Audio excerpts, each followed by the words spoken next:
Baik,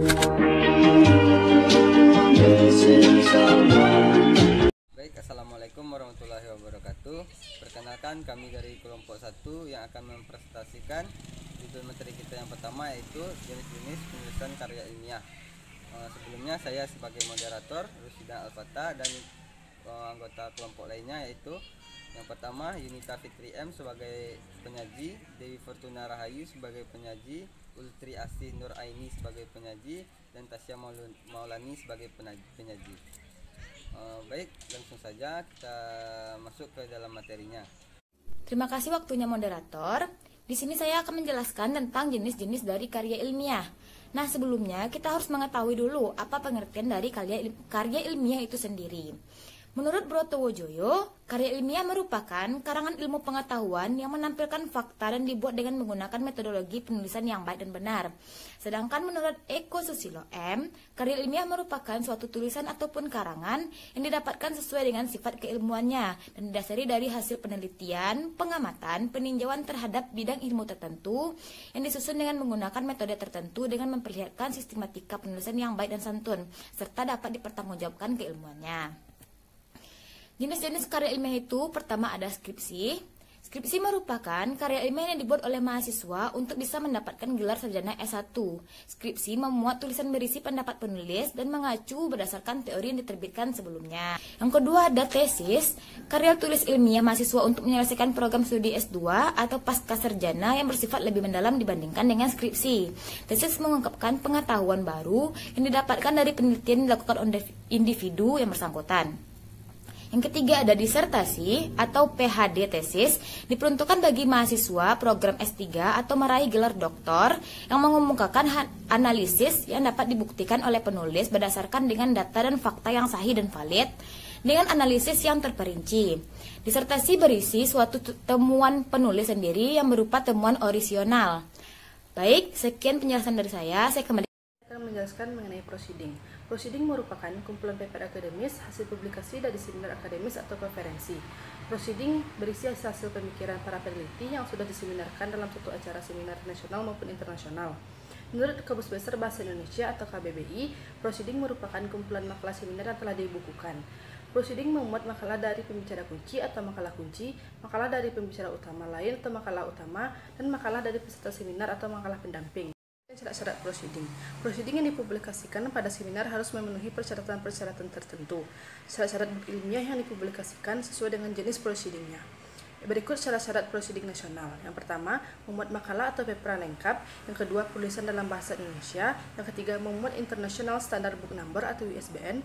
Yang keempat, penerbit harus lembaga ilmiah yang berreputasi seperti perguruan tinggi.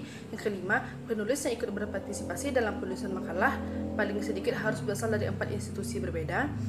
Yang terakhir itu editor harus sesuai dengan bidang ilmu proceeding dan tidak memuat plagiarisme.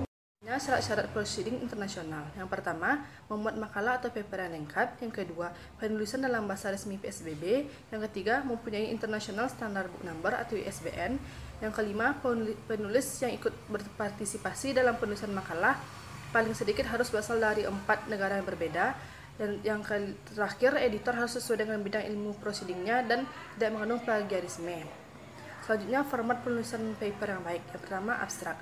Abstrak ditulis dalam bahasa Indonesia atau bahasa Inggris, minimal 150-200 kata.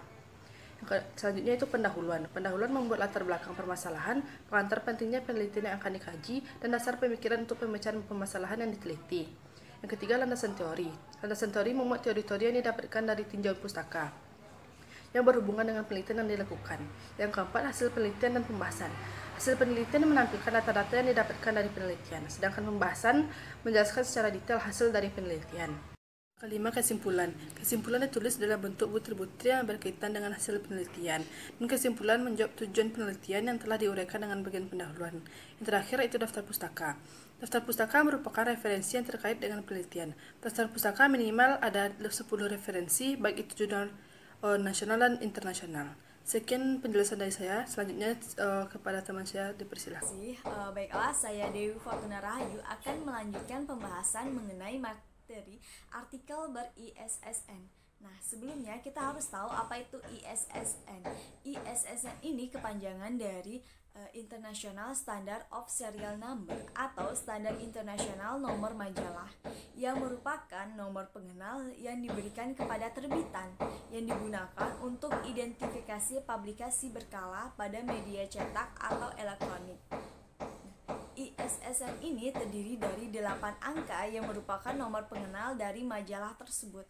Nah, apa sih kategori atau contoh dari artikel ber-ISSN ini? Yaitu majalah, surat kabar, buletin, buku tahunan, laporan tahunan, dan proceeding. Selanjutnya, saya juga akan membahas mengenai fungsi dari artikel ber-ISSN ini, yaitu sebagai nomor pengenal dan persyaratan akreditasi jurnal nasional dan indexing. Sekian penjelasan saya ucapkan terima kasih. Saya akan melanjutkan materi, yaitu tentang artikel terindeks nasional maupun internasional. Sebelumnya saya jelaskan dulu, artikel atau jurnal itu merupakan sebuah kutipan dari sebuah laporan, yang mana di dalam jurnal atau artikel tersebut terdapat poin-poin penting yang diambil dari sebuah laporan tersebut. Artikel atau jurnal itu terbagi menjadi dua, yaitu artikel nasional dan artikel internasional. Artikel atau jurnal internasional itu cakupannya lebih luas, yaitu dari berbagai negara atau benua, sedangkan artikel atau jurnal nasional itu cakupannya lebih sempit, yaitu dari satu negara saja.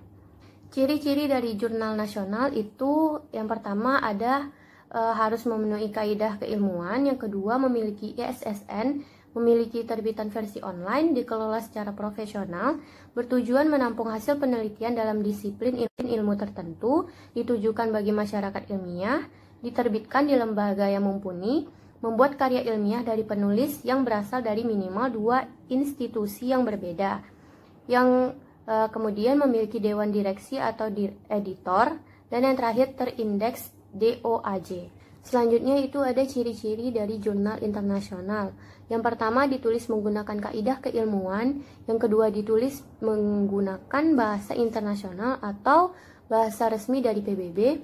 Kemudian itu dalam penggunaannya bahasa internasional memiliki beberapa indikator, yaitu antara lain sejarah panjang dalam penggunaannya sebagai ragam tulis, statusnya sebagai bahasa resmi di beberapa negara, penggunaannya dalam berbagai sarana kehidupan, misalnya sarana bisnis, diplomasi, pendidikan, dan keilmuan. Selanjutnya itu memiliki International Standard Serial Number atau yang biasa kita ketahui itu ISSN. Selanjutnya memiliki terbitan versi daring atau online, dan yang terakhir Dewan redaksi mesti berasal dari minimal 4 negara yang merupakan ahli di bidang jurnal yang dibahas tersebut. Baik, mungkin sekian presentasi dari kelompok 1. Saya ucapkan wabillahi taufiq wal hidayah. Assalamualaikum warahmatullahi wabarakatuh.